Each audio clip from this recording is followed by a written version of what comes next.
What is up, everybody, and welcome into the DNVR Lounge right here at the DNVR Bar in the corner of Colfax in New York. This is the Keeping It 1000 podcast with myself, Adam Mares, former Denver Nuggets coach, George Karl. George, it's good to see you.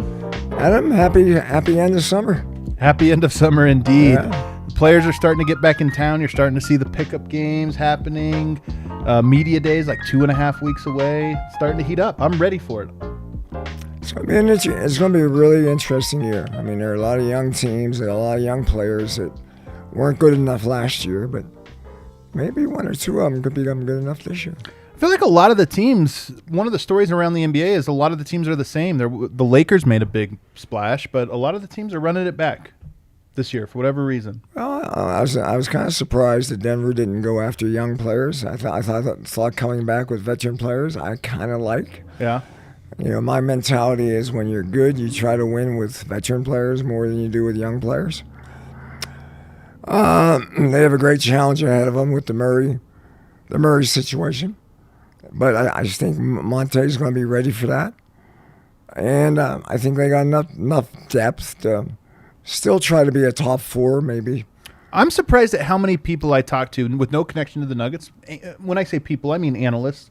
Well, I talk to analysts around that are picking the Nuggets in the Western Conference Finals or beyond, because I look at this year and I think they could be, but there's everybody's kind of on the same level. I feel this year, and for whatever reason, a lot of people seem to have confidence in the Nuggets. I find that interesting. It's easy. It's Nikola. You got the MVP, who was a dominating MVP last year. Doesn't look like he's slowing down. Looks like he's actually learning to be a top professional type guy. He looks good. Have you seen the photos of him? I have not seen many of them, no. But I think the Western Conference is really strong and really good. But I don't know if anybody can define it.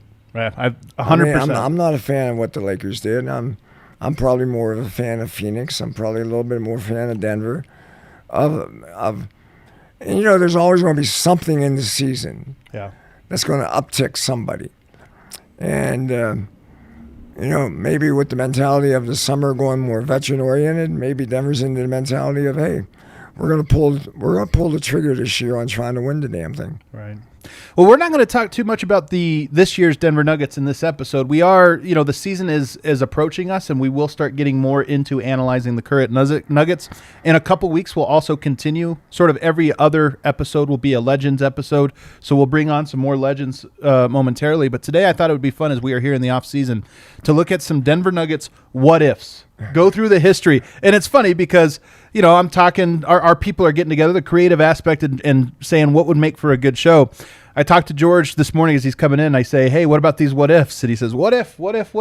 You don't like playing the what-if game. Oh, I don't like to play. I've never enjoyed summer talk. I call it summer talk. And all the free agencies, all the trades, and all the what-ifs of who did what. And everybody's predicting chemistry and character and toughness of a team that might have 4 or 5 new faces. Hard to do. Yeah. Hard to do in this league. And I think everybody, the Western Conference is very, very difficult. And injury can kill you, like what happened with Murray last year. Is Phoenix going to be able to repeat their performance? Will the Lakers bounce back? There's all types of what-ifs. But to predict it in the summertime, there's so many inexperienced predictors. Well, this one's going to be looking backwards, what-ifs. So we're going to go through, in fact, this episode will in some ways be a journey through the entirety of Nuggets history. We're going to go in chronological order, so I'm going to go way back in time to start us off here, and we're going to talk about things that happened and how they might have affected the trajectory of the Nuggets at that time. First, I want to remind you guys we're presented as always by DraftKings Sportsbook, America's top-rated sportsbook app. Use promo code DNVR when you sign up. Shout out to everybody in Arizona that watches the show. I know we have a lot of people living in Arizona. Sports gambling just legalized yesterday, so you can download that app. You sign up using promo code DNVR. You get all kinds of great deals. I'm going to tell you about those a little bit later. And then, of course, the NFL season begins this weekend, and you're going to want to check all of those out. The NFL, they have all kinds of these bonuses. You're going to make so much money if you download, use promo code DNVR. They're handing out money to you this week. But let's go back to 1970s here. One of the worst trades in NBA history, probably the worst trade in Denver Nuggets history, the Hall of Famer Bobby Jones So to set the table, he plays 4 seasons with the Denver Nuggets. He is on a team that is coached by Larry Brown. He is on a team that has Dan Issel and David Thompson, a David Thompson just coming into his own. And really, this team, as I understand it, starting out in the ABA is you got David Thompson on offense, one of the best scorers you have in all of the ABA. You have Bobby Jones, who is almost a Jokic-like connector, great defensive player, but just a guy that does everything and willing to sacrifice. And then you got guys like Dan Issel, you had Ralph Simpson. You had a real team. They were a 60-win team 2 years in a row. They went to the ABA Finals in 1976. 1977, they joined the NBA. And in their first year, they were a surprise team in the NBA. They end up getting bounced in 1977 by the Portland Trailblazers, Bill Walton's Portland Trailblazers, who eventually go on to win the NBA championship. So you look at this team and you think, that's a heck of a team they have in place. They trade Bobby Jones. The rest is history. They fall off the map. A bunch of other things happen, some we're going to get to. But my question is, Bobby Jones went on to have a Hall of Fame career for the 76ers. What if we go all the way back and they keep those pieces together? Well, Adam, you're talking about my favorite player I ever played with. So, Bobby Jones and I had 2 years at Carolina together. And just a really quiet guy, kind of a quiet assassin, didn't really love the game of basketball. Really? But when he played the game, he played it with love. But, he wasn't a guy that worked hard in the summertime. He was more of a laid-back conditioning guy. But when the scoreboard was on, there was no more better competitor. And did it with the Carolina way of totally unselfish, totally committed to defense, totally committed to team. And I think they traded him for George McGinnis, right? Correct. Who played 1.5 seasons with the Nuggets. And was done. And George McGinnis was a totally different player. And if you're asking me what I would analyze back about that trade would be, Bobby Jones seemed like he fits Dan Issel and David Thompson. George McGinnis doesn't seem like he fits Dan Issel and David Thompson. George likes the ball. He wants to be more dominant with the ball. He's in the low block. I would say, I think Larry, because they lost in the first round, Larry Brown has a way of being impatient at that time. And I think he overreacted a little bit. I would have loved to see Bobby Jones a couple more years in Denver with that crew. They lose in the first round, but they lose to the eventual champions. And this is the thing. First round, second round, third round finals. You lose to the eventual champions, so you have to put that in. You would think you have to put that in perspective. That just got me fired. It did indeed. Were decisions made in your opinion back then? Were they made with the same sort of thought process, or was the NBA at that time, was it a little bit more, hey, let's get together, we'll make a decision on what we're going to do this off season? What I'm saying is nowadays there's so many different layers that go into decision making. No, I mean, it was much more of a smaller boardroom. Yeah. The coaches probably had much more say. There were organizations that had dominant general managers, but most organizations were, the coach had much more say in the 70s than they do now. Okay. The management has now, because it's become such a $1 billion business, a big business. Owners come into the office every week now. In the 70s and 80s, you might have saw the owners 2 or 3 times a year. Wow, okay. It just didn't exist very much. The owners didn't have much hand-on. And back then, I think the ABA was an MBA and all that stuff was more of a community service. Have an MBA team or have an ABA team was, the owner was kind of a big man in the city a little bit, was kind of the guy that was bringing entertainment to the city.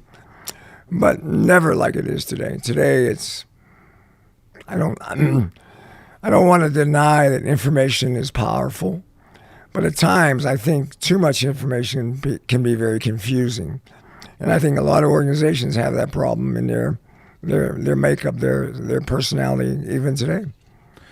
No question about it. It's funny. Like, I even think about this with regards to a business, and us, even us here at DNVR, there's so much information and they have so much talent, but having a good system in place to make sure that talent is being utilized properly, that's a challenge that a lot of people don't think about. I didn't think about it until I became part of an organization. And I think it's the same principle when you talk about a team or a professional organization of you can have really talented people, but unless the structure of that is put in place rightly, you might have conflicting things coming in. And I imagine in the early days of the ABA and NBA, you probably had a lot of that because people didn't know maybe the right way to go about things. We're inventing the right ways on the fly. Well, I remember stories about early ABA drafts were done out of the street in Smith Magazine, The scouting, the analytics of our game today is so big and broader. We have psychological analysis. We have analytical analysis. We have basketball analysis. Can this guy be a point guard analysis? Can this guy be shooting for? I mean, in a lot of ways, we overanalyze. Yeah. And coaches got to figure it all out. Coaches got to put the pieces together, which becomes a lot of fun when it works. But when it doesn't work, there's a lot of guessing and second guessing and scrutinizing, and I just think sometimes holding on to a good system, a good coach, doesn't happen very often in almost any sport. I mean, I think continuity is highly more beneficial, but not respected in the NBA today. I think it's wild to think about the Nuggets' 55, 56-year history now, and to think that their first year in the NBA, they had 2 Hall of Famers together. They were a very good team, one of the best teams to come from the ABA over to the NBA, and they had an incredible start. It was really that second year when the trade happens that things, it almost set a bad tone, in many ways for what was about to come for the next 6-7 years. The other player, we talk about Bobby Jones. The other player was David Thompson, who had an incredible start to his career. One of the most dynamic players. He's the single Nugget that I've never watched a game footage of that I'm most fascinated by. I mean, he's like a myth, a legend. Incredible start to his career, but it gets derailed off the court issues, namely drugs, which was a big thing in the 70s and even into the 80s. And it went south. You can look at his statistics and just look at 26 points per game, 27 points per game, 13 points per game. It was a steep drop-off where you see, like, okay, here's where things happen. What do you remember about David Thompson, and how good of a player would he have been with a fully healthy and committed career? Well, what I remember about David Thompson is my senior year, they went in undefeated at North Carolina State. Right. And they beat us 3 times by a total of 5 points. And I remember a lot of those games. I stepped out of bounds in one of the games with like 5 seconds to go on a baseline drive, down 1. What did you, during the time though, what did you think of him? You're a rival at that point. Well, we were disappointed that he went to North Carolina State because I think Carolina was really much into the hunt of trying to get him to come to Carolina, but I think that got to be more of a money game. Okay. From what I heard about the rumors. Even back then. Yeah. They had Tom Burleson and Monty Towe, and we had a good basketball team. Bobby Jones and I were on that team, and we had a great year. But that was back when only one team made the tournament, and the year before we had gone to the Final Four at Carolina. My senior year, we lost got upset in the first round, and went to the NIT. Had a good run, but you knew David was going to be really special because of his not only his athleticism, but he was a basketball player. He had senses for the game of basketball. Could win a game with defense, could win a game with rebounding, could win a game in a lot of different ways. But if he would have stayed healthy and drug-free, he would have been, I think, a guy that would have been definitely in the top 50. And I guess they're going to release a top 75 team here soon.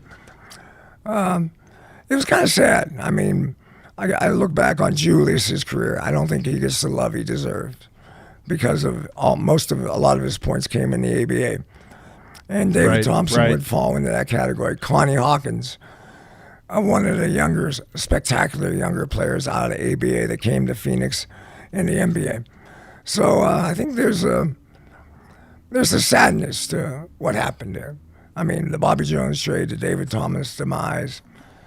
I think if you were a kid that team, I think Matt Calvin was the point guard. People don't really remember how good Matt Calvin was too. I don't hear a lot of stories about him. Tell me about him. Well, Matt Calvin, as a rookie in the ABA, just destroyed the league. I mean, things that Trae Young is doing now, Matt Calvin did in the 70s.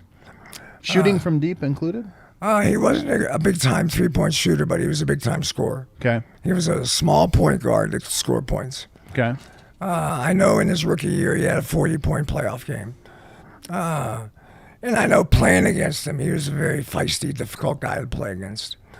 And I really respected him a lot. I think maybe Fatty Taylor was his backup at the time. I'm not sure if Fatty was playing for Denver or not.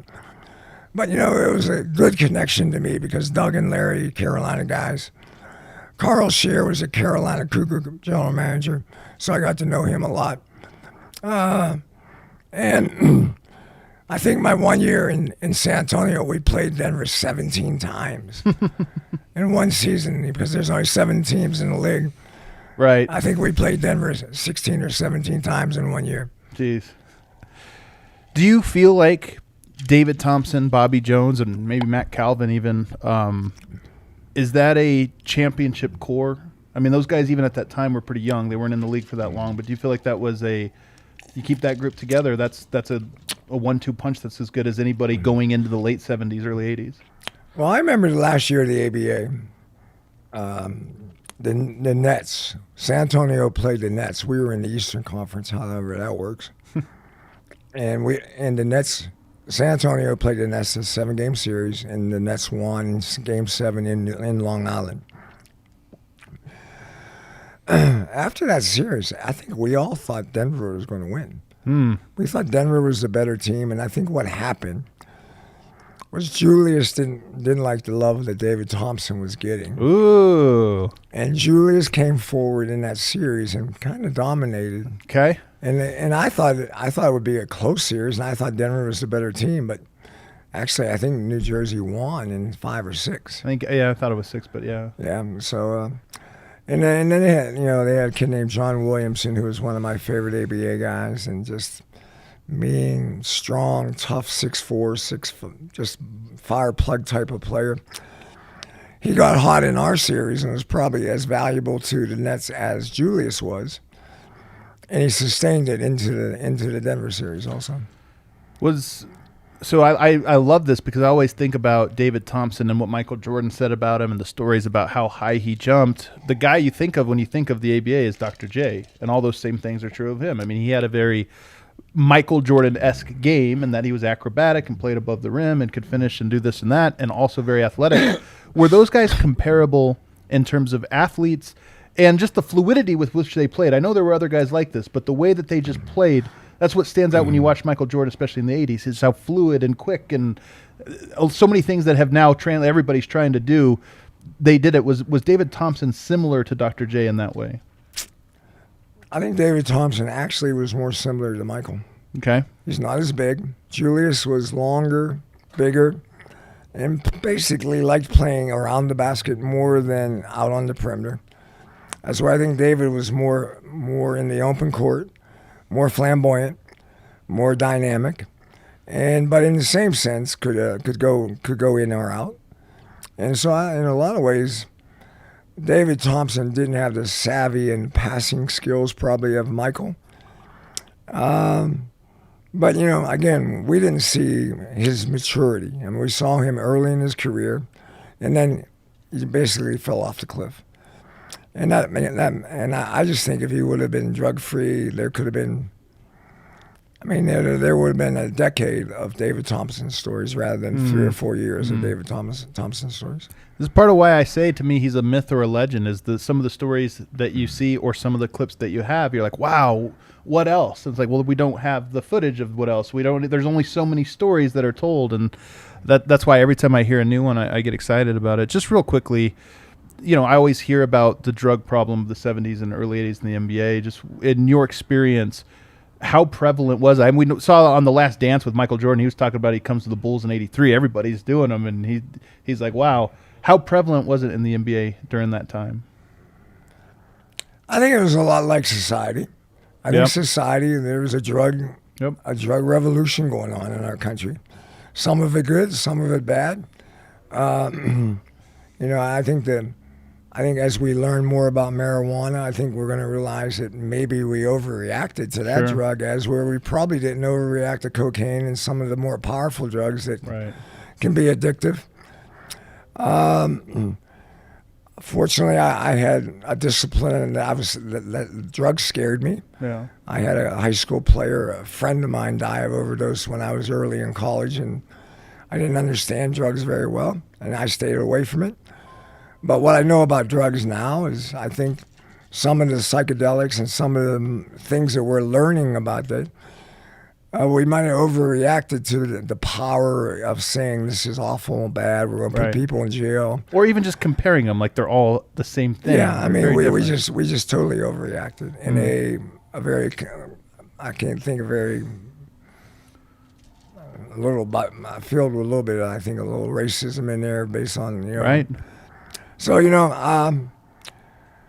but it was there. There was a drug problem. The popularity of the league was going down. In the early 80s, I don't know if you knew, I heard all the rumors that the NBA teams were ready to fold up. Right. And I think Stern and early in his career, he fought that, got it into a better place. Larry Bird, Magic, Michael kind of woke the league up. And now we have a $1 billion league where in the early 1980s, there was some fear that basketball had a chance of folding up a little bit. Right. If we move on to the 1980s here, I've only actually got one for the whole decade. Maybe you have something else you wonder from the 80s. But the thing I always hear from my dad's generation, Fat Lever, Nuggets go in 1985 to the Western Conference Finals, but Fat Lever's hurt. He misses most of that series. When he comes back, he's a negative. Now, the 85 Lakers, one of the better teams of all time. You got Magic Johnson, you got Kareem, you got Worthy, you've got all these guys. But Fat Lever was hurt. They lose in 5 games.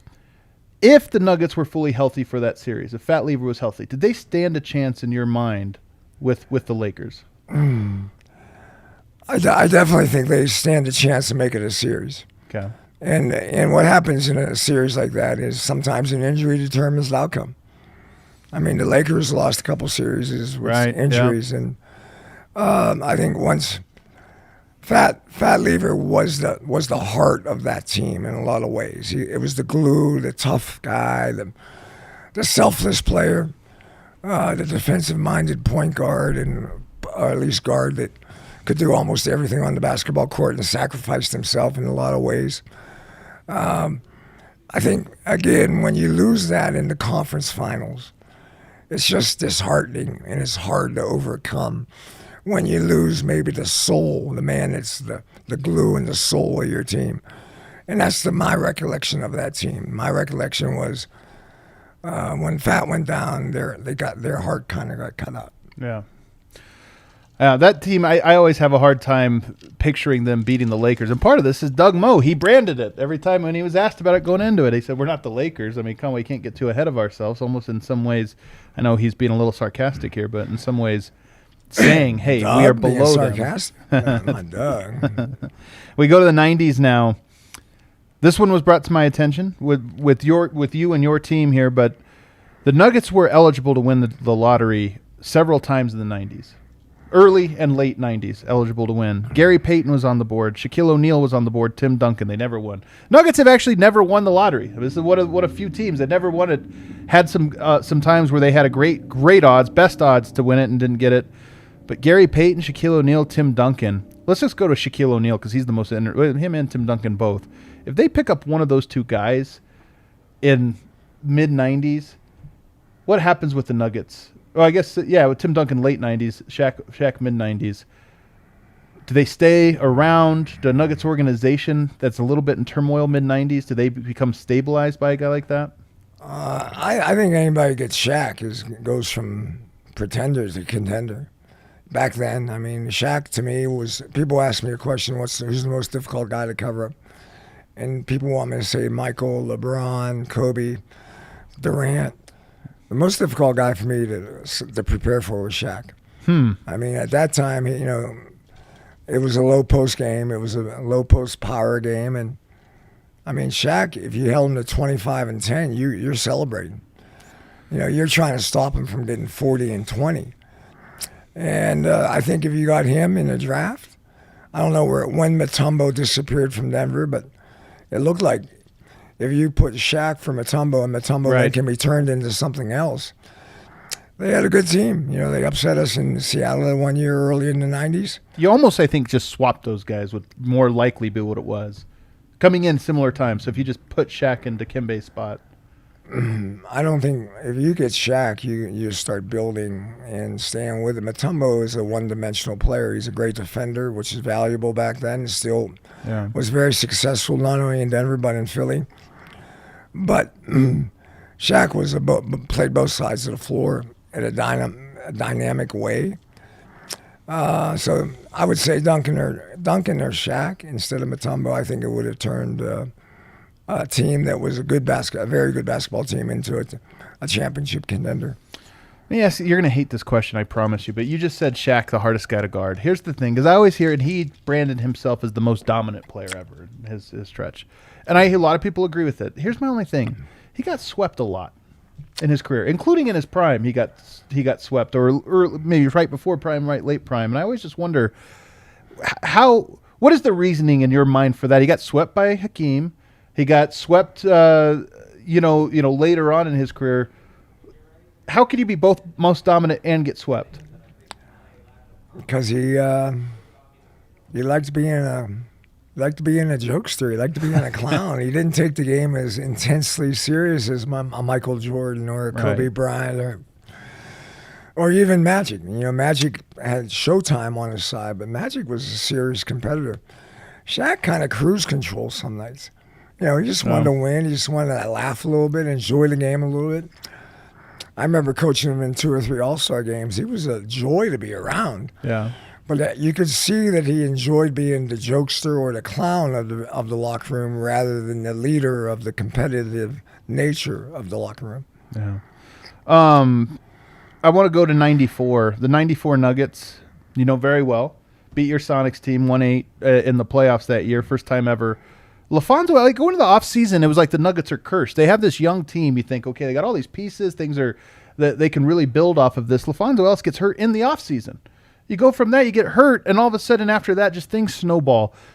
You have a team that's pretty promising. They make the second round. They even make it a series in the second round against the Utah Jazz. The next year, they make the first round of the playoffs, not very competitive, and then they're done. It basically fall apart. What happens if LaFonso Ellis doesn't get hurt? When you think back to that team, do you think that was a team that should have built and really taken off with LaFonso Ellis, Dikembe Mutombo? You had Robert Pack at the time. You had Bison Dele, Brian Williams. So you had some guys that were young and very skilled. Do you feel like they were a team that should have rose, or they were a team that just kind of had the perfect year? Things came together for them. I personally thought that they were a team that came together in our series in a very powerful way. Snowballed it. They were down, I think, 3-0 to Utah and came back and took it to Game 7. Yep. Which was the underdog overachieving mentality of an underdog team. And they lost their best talent. LaFonso Ellis was a star talent. Mutombo was a star defensive player. Right. The other guys were good players, but they were more role players and responsible to certain areas. When they lost Ellis, I thought they lost their way in some way. And a little bit of me says it's easy to win one series. It's a little harder to win 2. Right. It's really, really hard to win 3. Right. And sometimes impossible to win 4. And so I think when we look at a team I would compare the Denver Nuggets to today is the Atlanta Hawks. Okay, yeah. You know, the Atlanta Hawks, they had a great run. They went to the conference finals. You know, Denver Nuggets went to the conference finals in the bubble.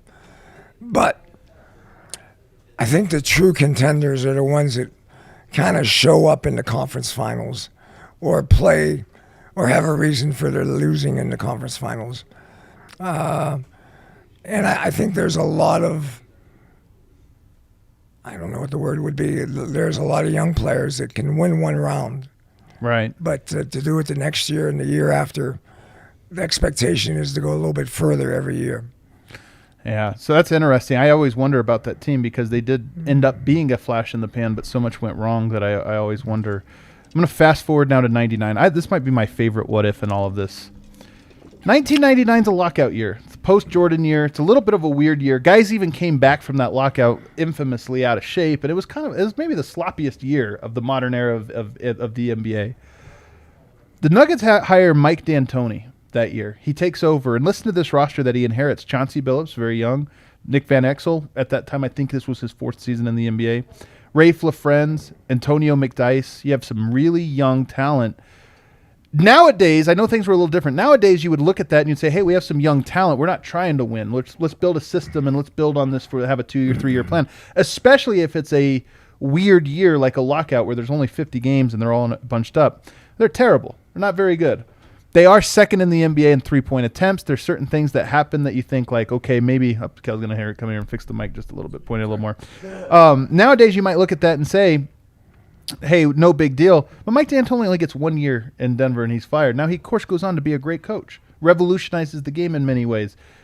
What if the Nuggets didn't fire Mike D'Antoni after 1 year? Do you think that he would have improved in year 2 and the team would have improved? Or do you feel like sometimes coaches have to fail early to then become the coach that they can be?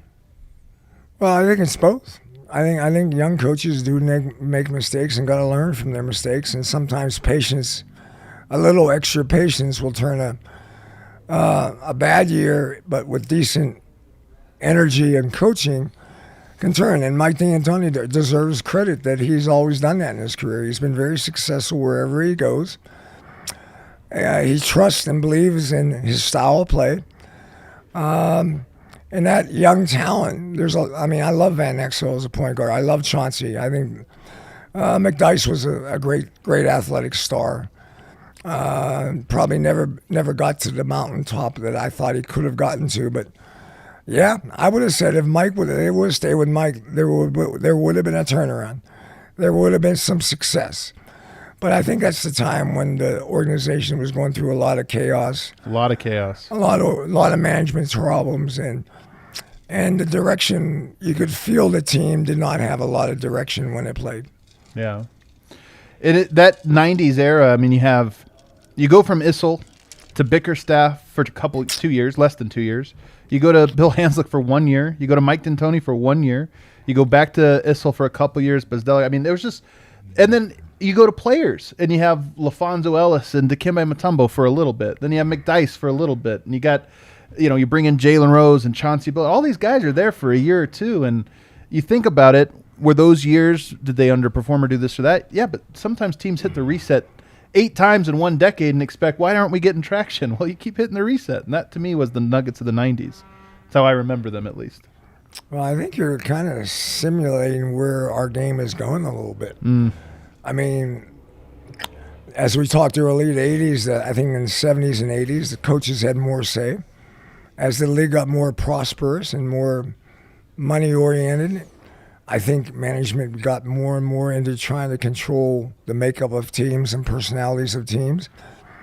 And the fantasy stuff started in the 90s, right?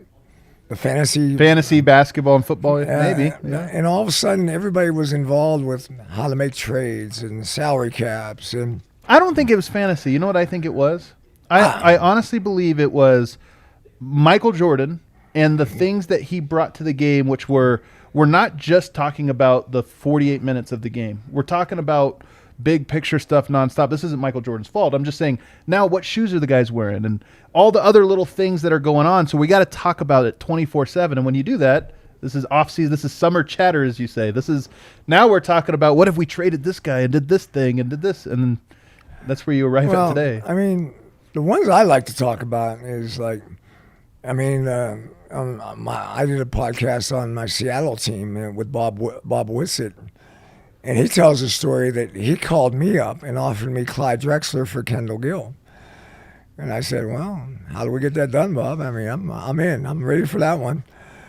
And how my organization did not trust me and did not trust my relationship with Bob Whitsitt. And they refused to make the trade. And then, of course, Clyde gets traded to Houston. I think, we were as good as Houston in my mind. And Clyde Drexler, I think, would have put us over the top in that scenario. And so I think there are a lot of trades that some people know about and some people never hear about. Right. That, like, the AI trade.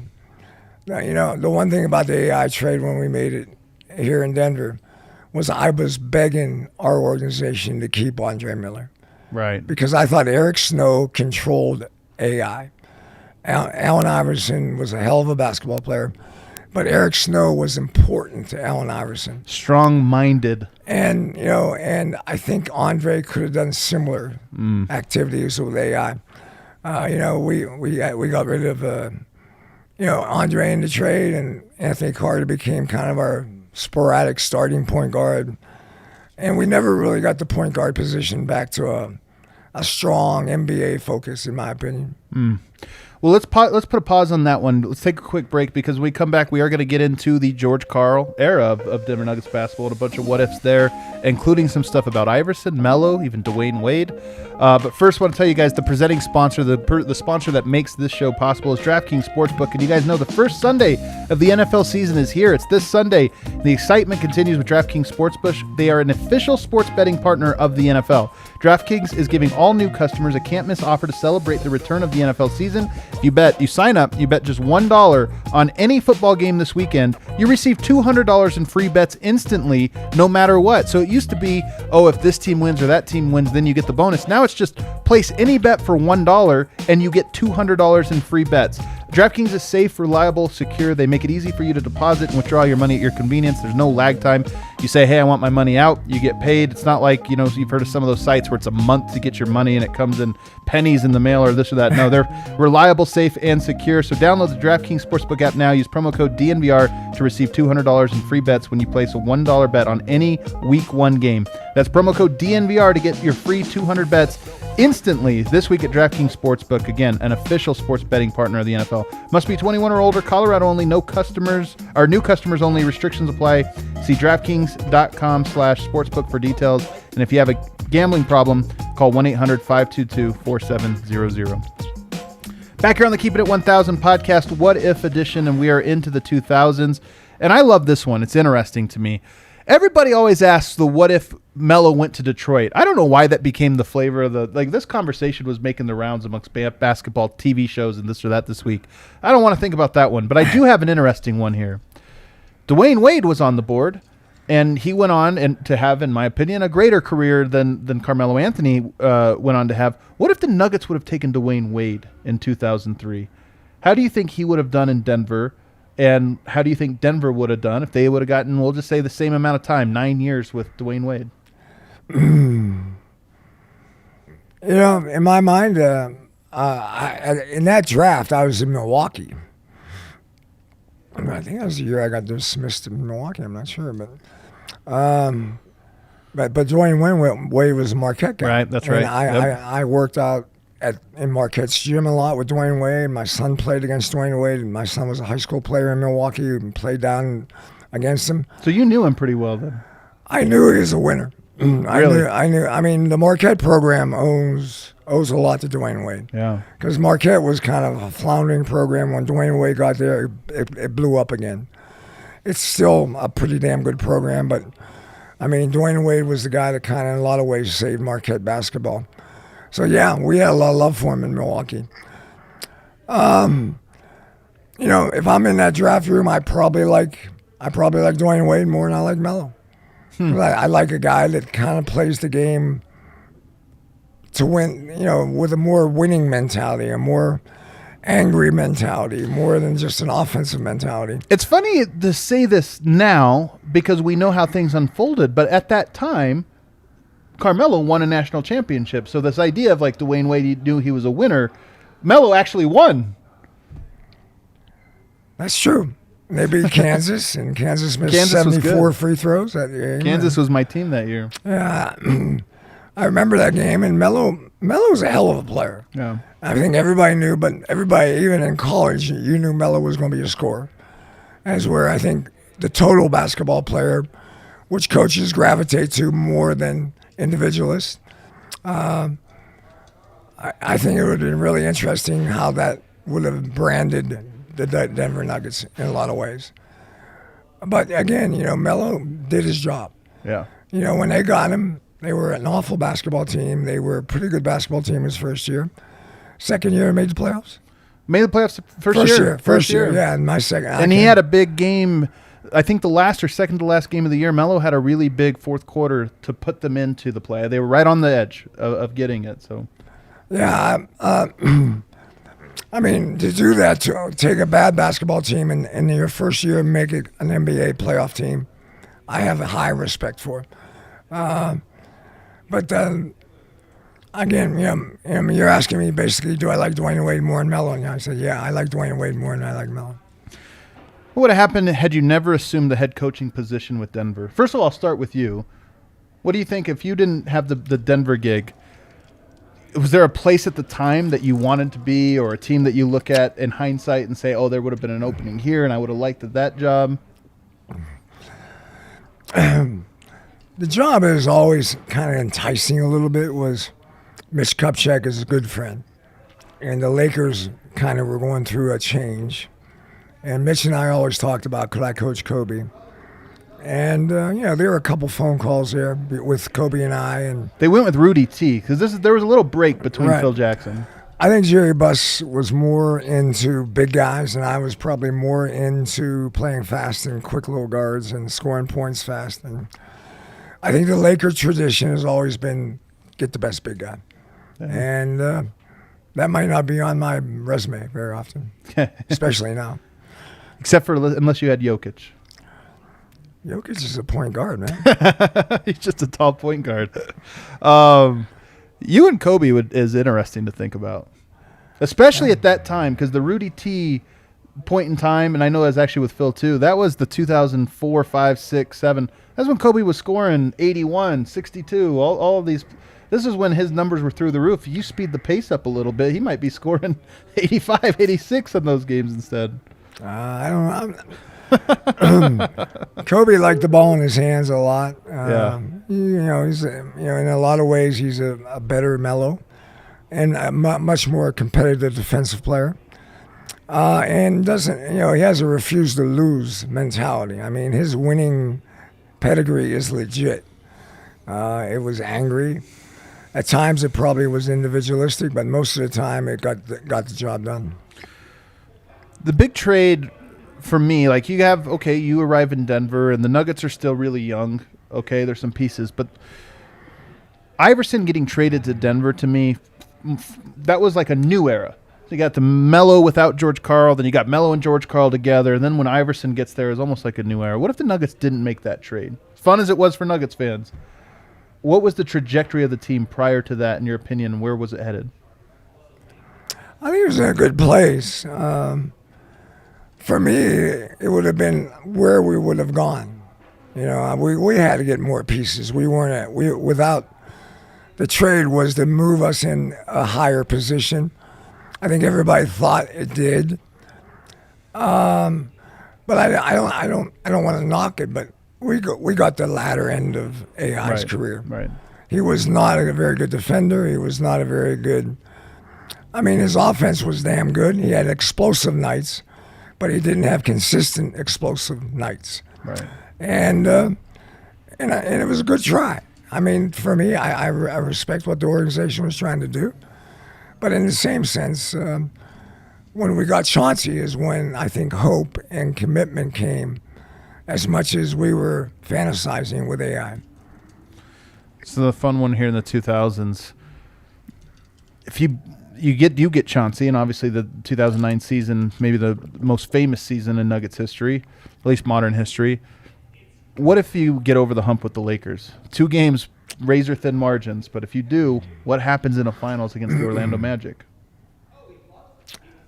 I think everybody realizes that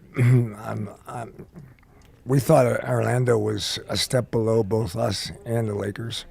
We were, we scouted that series as we all do. You prepare for it.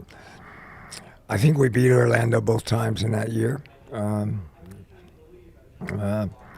They had a good team. I mean, don't get me wrong. At that time, they were playing at a high level.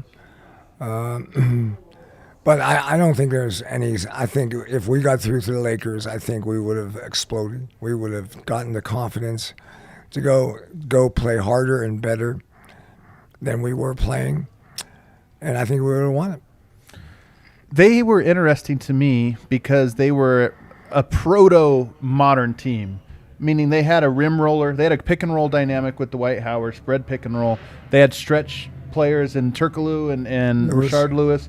So they played a little bit of this 4-out, one rim roller style of play, and that was before its time a little bit. How do you feel the team was equipped to handle that specific aspect of it? Because I agree, I think the team was more talented than Nuggets, but I do think there was a three-point aspect to that team that created a real big variable. I agree with that, but I think we had big guys that could match up in different ways with Howard and take away his presence. But there's no question that team was a little ahead of its time. But I just think we had more skills. I think we had more. Our star players were a little better. I think Chauncey's leadership was dynamic, and I think we would have figured out how to make Dwight Howard just a good player. Excuse me, just a good player, not a great player.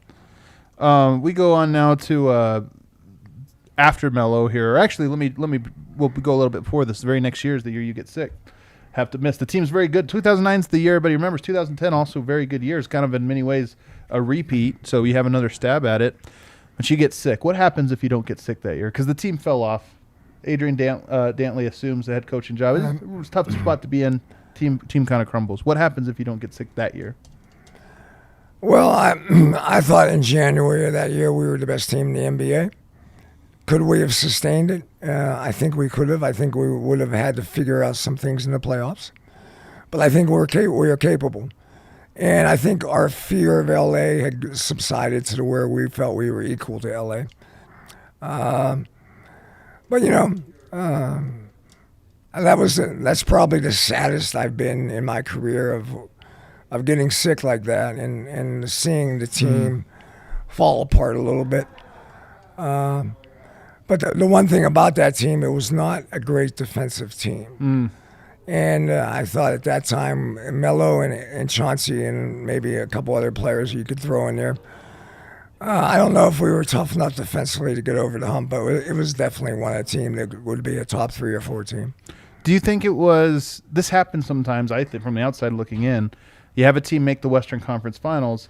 Defensively, November, December, January, they're just not the same. Do you think this was a team that come March, come April, could have gotten to that place? Or was there some pieces maybe you missed that you were like, hey, I don't know if we're there? Well, I think the area that I saw when I left the team was whatever. It was like the substitute teacher. Yeah. My voice was more defensive demanding than I think my assistants could bring to the table. And I thought they got into some bad habits towards the end of the year at the defensive end of the court. And I don't know if you remember the series, but Utah, just Darren Williams and Wes Matthews basically destroyed our 2 and 3 guys. Right. This next one's funny to me. So in 2011, of course, Melo leaves. But what if Melo had stayed? And here's why I think this one's funny. He came out on a podcast a couple weeks back and said, I never wanted to leave Denver. I wasn't the one that wanted to do this. And I've heard a bunch of different things about why he felt this, and the team said they were going to rebuild, and he didn't want to be a part of that. The reason I'm just going to tell you my part, and you could set the record straight, but the reason I have a hard time believing this is he went to a team that was rebuilding. It'd be one thing if he left Denver, went to an already made team, but you look at the roster he went to, that was not a team built to compete. But so you could maybe answer that. Did Melo, or do you believe him when he says, I never wanted to leave Denver, they kind of pushed me out? And then second of all, just what would have happened if Melo stayed? Was the team going to reset, and do you feel like they could have done so quickly so that they didn't skip a beat? Well, I think back then I really had a lot of confidence in Masai. I think Masai I don't think he was trying to tear the team apart. I thought Masai was trying to find the championship piece. Okay. And Melo demanding a trade threw the team into kind of a state of compromise. So we played like 50 games of that season not knowing what's going to happen. And it's not a fun place to be. But everybody knew that he wanted out. Yeah. And when we made the trade, I thought we made a hell of a trade. And everybody got excited, and we had a great run down the stretch. So I think we would have been. I think we would have kept on the same pattern of success, and we would have had to add a piece. Masai would have had to find an answer somewhere along the way, and I think we would have sustained being a 50-win team and hopefully a better playoff team. From talking to you now, we've been doing the show for a year and a half. I think I am starting to gather some of your basketball philosophy, and correct me if where I'm wrong on this, if at all. Your belief is that you can't build a surefire championship contender. At least in most markets, you can't do that. All you can do is have your hat in the ring, and it sounds like that's what you're saying, is we would have had our hat in the ring, and if this player, this would have worked out, or if this thing would have been available, we could have gotten over the hump, but you can't say for certain that would have happened. You just know we would have had our hat in the ring. I think you just got to hang around. Yeah. I mean, in a small market situation, even though Denver's a big city now, but it's considered somewhat of a small market in the NBA. I think small marketing for whatever reason. Yeah. Money. Yeah. I just think when you're in a small market, you just got to try to stay around. And I really believe once every 10 years in the NBA, a surprise team wins it. And sometimes that team can be a team like a team even like this year's Denver Nuggets. Can they stay around and something happens and Murray gets healthy and all of a sudden he comes back in April or March or April and he's got 100% energy in his battery where everybody else might be down, and that might be a piece. And I think going with more veteran players is I think a smart move. But I think that's where they are right now. They got to hang around, and when the opportunity comes, don't be afraid to be bold, which I think has been a weakness of this organization. 2013. What if Gallo doesn't get hurt? How far does that team go? I honestly think we beat them, but I think the series is a lot closer than people think it was, and Gallo would have given us, I know, one more win. Yeah. To get to at least Game 7. And the Game 7 would have been probably on our court. And I think that's the key to it all. I think it would have been a 7-game series. And in a lot of ways, we might have been the team that woke up the league as we're, Gallo isn't in the Steph Curry mode, but Gallo's a damn good basketball player. And I think people also forget that Fareed and Ty were banged up. Fareed, I think, missed Game 1, maybe Game 2. Yep. And Ty was not 100% in that series. If you, who would have been the matchup after that one? Who did they go on to play here? I'm looking it up right now. San Antonio. Yeah. And they were pretty good. And I want they you were to pretty know, darn good. Golden State should have been up 2-0. And they should have won both. They had a 20-point lead. They won Game 1, had a 20-point lead in Game 2, and blew it. Yeah. In overtime, and then somehow San Antonio woke up. That was a heck of a team, 13 and 14 Spurs, some of my favorites of all. Here's a fun one. What if you weren't fired in 2013? And again, I'm going to give this one here. Like, should you have been fired? Of course, Coach of the Year, team doing great, best win, best record, all this stuff. But here's the thing. That next year, Gallo's out. Andre Iguodala's gone. I don't think that team was that good that year, 2014, and it was a little bit of a messy year just for roster, and some of this was out of everybody's control. But how would it have gone in that next year if you were at the helm, or do you feel like it might have been set up for failure whoever took the helm? I think the confusion started with the dismissal of me and Masai going to Toronto, right? And then you have Gallo's injury lingering. Why? I thought the organization went from a kind of a well-run, cultured team likes the coach likes the team, to it went crazy. It went goofy. In 1 year, it went from a great place to what the hell is going on place. Right.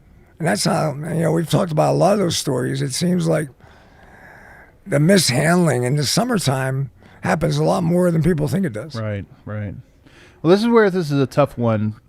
I think I'm putting you in a tough spot because now you're talking about a situation that you just left from and this or that. But I wonder, Tim Conley was brand new. Josh Kroenke in a lot of ways was brand new in terms of like having his fingerprints on all of this. the first 2 years, I think even they would tell you were really messy for them after they moved on. From 2016 on, in my opinion, you could start to see more of a plan. You talk about it was messy, this or that. You could start to see a little bit more cohesiveness and structure and continuity and all these different things.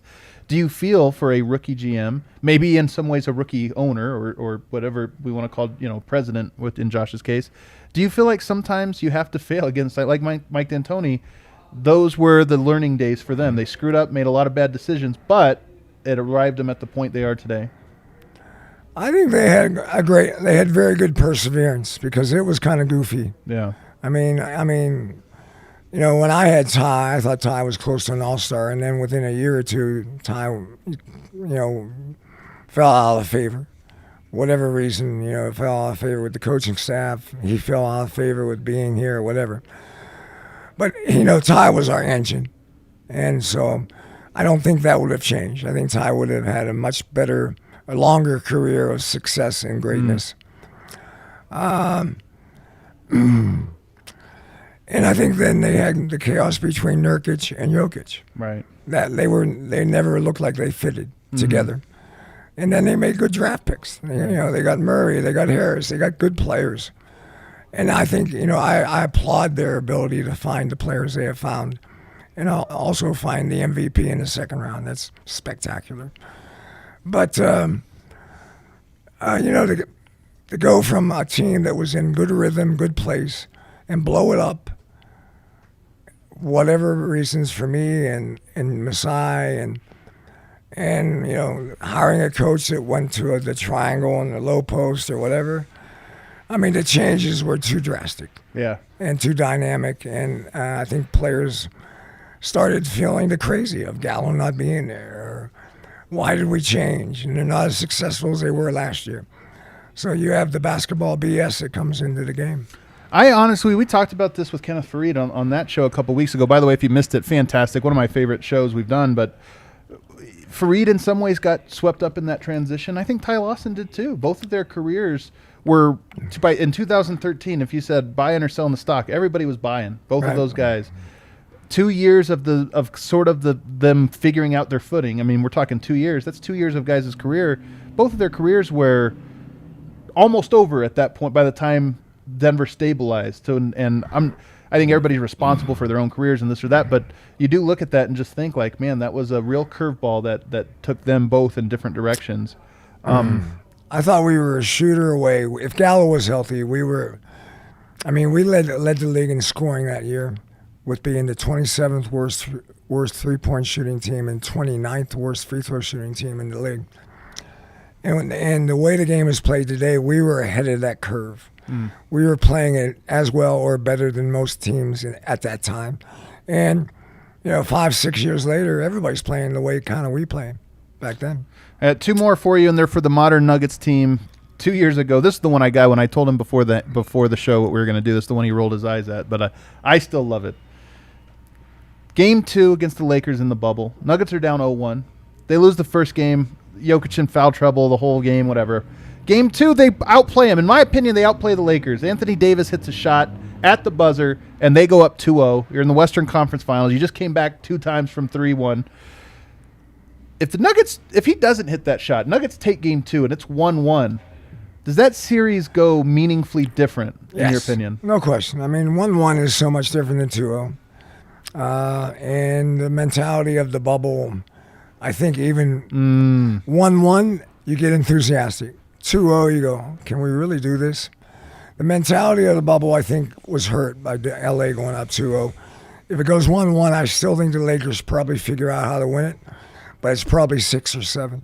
The other thing about it is if you go up 1, or if it's 1-1 and you win Game 3 as Denver did, I mean, again, who knows? But if Denver takes a 2-1 lead, to me, that just gives you, a lot of confidence, a lot of energy, but also if you lose Game 4 and it's 2-2, you get a chance to bounce back Game 5. So to me, Denver just kept getting behind the 8 ball, and I look at that, and when people say it was a 5-game series, this or that, I hate when people do that because I look at it and say it's very close to being a 2-2 series or 2-1 series, and if you're at that point, everything's different.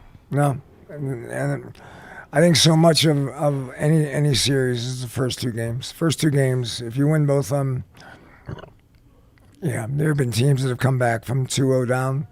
And, of course, the Nuggets have shown a lot of perseverance in the bubble. But the mentality of this series, when you're up 2-0, you have a lot more psychological control of where the series is going to go. Last one I have for you.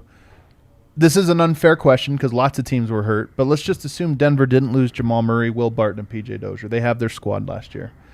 Do you think that how far do they go? Do they beat the Suns? Do they win the finals? In your mind, a fully healthy Nuggets team last year, what do they do?